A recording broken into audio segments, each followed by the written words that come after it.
Hi mga mami, this is Mami Nori. Welcome to my mini vlog. O yan, may pag-inat pa. Gising na at may pupuntahan. Ngayon nga palang araw na to, pupunta ako sa school ni Ate Juby. Kaya bumangon agad-agad ako at magsasaing. Naisip ko, mayroon pa nga palang natira kong kanin kagabi. Kaya yan, sinalin ko para makain ng umagahan.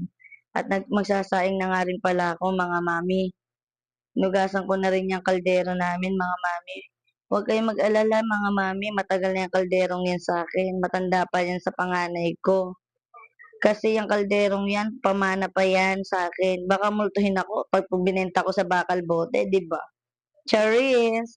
Yan nga pala, habang nagluluto ako ng sinaing, bumili na ako ng hotdog, itlog, at corned beef.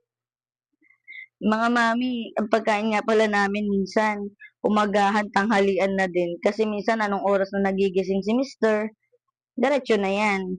Kasi maaga ako pupunta sa school ni Ate Joby kasi may pictorial sila. Kaya ayan na muna ang hinanda ko. Alas 11 kasi ang pasok ni Ate Joby.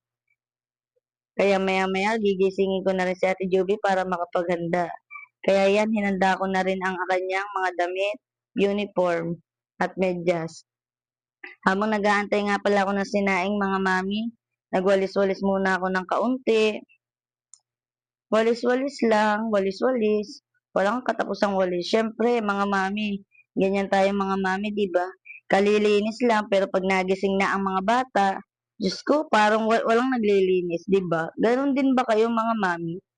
Yan, naluto na nga pala yung sinaing ko. Lulutuin ko na rin yung ulam. Yan yung hotdog. Unahin ko na yung hotdog lutuin. Diyos ko, mga mami, paboritong-paborito ng anak ko yung hotdog kasi hindi naman pwede kasi processed food nga. Hindi ko rin siya inaaraw-araw ng hotdog kahit gusto niya araw-araw. Pakakain ko lang sa kanya yan para pagdating sa school, hindi siya agad-agad magugutom.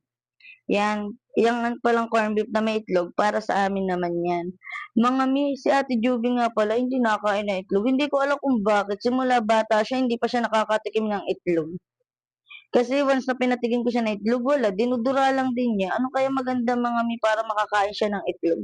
Comment nyo naman para mapakain ko ng itlog si Ate Juby. Yan nga pala, luto na. And fast forward sa Ate Juby, naka-uniform na, nakaligo na din yan, takakain na. Excited na pala yung mag-pictorial kasi naka-makeup siya. At yan, fast forward, nalabhan ko na nga pula muna yung uniform ni Mister. Hanggang dito na lang. Bye-bye!